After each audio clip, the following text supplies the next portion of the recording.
it wasn't exactly the Giants beating the Patriots, but it was a shocking upset at last Sunday's Super Bowl of NASCAR, the Daytona 500. Ryan Newman, a 30-1 long shot in Las Vegas, that's where we're going to race next week, is hoping to cruise here in California after the biggest win of his career.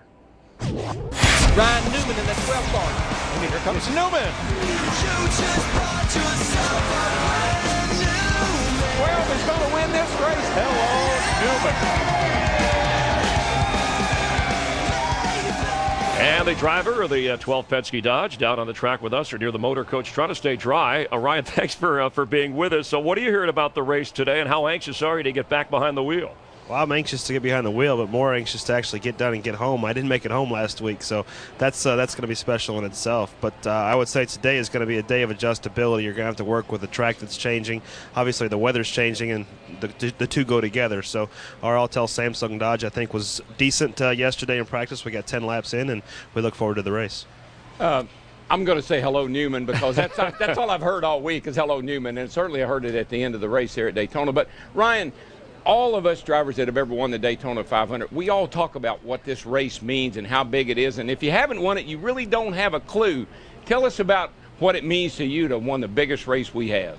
Well, it's a dream come true in many ways, for myself, for my family, for all the people that have helped me, and obviously Roger Penske to get his first win in the 500 there. That was extremely special, and to have a teammate like Kurt Busch to give us that 1-2 finish and be the best teammate he possibly could be and pushing me to that victory, that was a dream come true in several different ways. And it's been a lot of work this week. It's been a lot of fun, don't get me wrong, and I'm happy to be here in California. It's weird how we do it in NASCAR. The big race is the first one of the year, and 5 days later you're back to trying to do it all over again.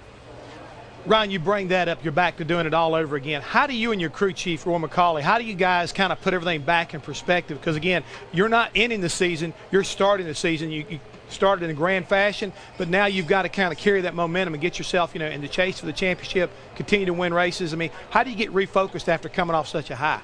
Well, obviously there's a ton of positive energy, and we just have to spend that positive energy and drag it out if we need to, but just keep the ball rolling. It's been a great week. It's been a lot of team effort went into that, obviously, and just to take the attitude, the mentality, to keep that morale up and keep pushing. I think we got a good car, and it's just you got to be in the right place at the right time, like we were in Daytona. But we'll see here hopefully this evening. Hey, Ryan, I did a little quick math after the race, and best I could figure, you guys walked out of Daytona with about $3.5 million. What you gonna do with all that money, dude? Not sure yet. We'll see. We'll see what Uncle Sam takes. It's all good. I mean, obviously the money's a bonus afterwards, and we got to thank Dodge for the $1 million that they threw in. But it's. If we were racing for 6-inch plastic trophies, we'd all be driving just as hard, doing the same things that we do, getting in fights and all that other stuff. That's my boy. Well, Ryan, I first want to say that, and Darrell and I have been privileged before being able to win the Daytona 500, but you made a unique comment after the race, how you were on the stage with all those guys who had won the 500 and how special it was to be around them. And I just want to say welcome to the club. Because, again, you did it in grand fashion, and I'm thinking right now you're going to be a great addition to guys like Junior Johnson, Bill Elliott, Buddy Baker. I mean, it's going to be a great addition. Yeah, it's a dream come true, like I said, and it's so honorable to have those to be part of that group, just to be part of that group. And like I said before the 500, just to say that I'm racing in the 500, the 50th running of the 500 was a dream come true. So it's definitely special to have that ring and that win and that team victory. Yeah, Ryan, we talk about the emotion in the sport, and America watched. I mean, your father, your spotter with tears in his eyes, your wife there, and you were the guy actually racing, and we're calm and cool with it all. Talk about the emotion. Somebody's got to be. Yeah, and how you handle your emotion on the track, and obviously, I guess you're an emotional guy at some point, right? You got to let it go. Well, yeah, and I had some time after the victory to sit and, Dick Bergen was down there, and I told him I got my smile back, but just to sit and think about it, while I was in Gatorade Victory Lane and have the opportunity with all the guys around me, that was special at that point, living in the moment, I guess you could say. And trust me, I'm emotional. I just don't show it as much as everybody likes.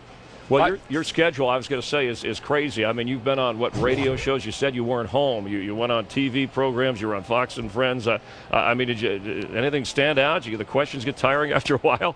Well, it was a lot of the same questions. My favorite part was meeting Larry the Cable Guy backstage at Regis and Kelly. That was a lot of fun. He's got a new movie out. Get her done! Witless Protection. I was really excited about seeing you in Victory Circle and getting my picture made with you. Thank you very much for letting me allowing me to do that. 50th anniversary, and you're the guy that won it. That was big. I know you just want to get a little camera time. I understand. He knows this. All right, well, Ryan, thanks for your time, and good luck today, too, all right, here in California. All right, we appreciate it. Thank you. And congratulations on a special Daytona 500 win. He starts from row 7 in 10 races here, best finish third. So Ryan looking to kind of improve on this particular track. Well, I got news for you right now. You don't come to a better track, I think, for this guy. He can wrestle this race car about as good as anybody, and this is a racetrack that Roger Penske, let's remember, he was the guy who built it out here in California. So what better way to kind of back up a win at Daytona than be able to put another notch as far as victory lane's concerned underneath that column. Darrell, can a win like the Daytona 500, he's having a great career, but can it propel a guy's career into a different level? I believe it can, and you know what I saw in Ryan right there? I tell people all the time, it's relief.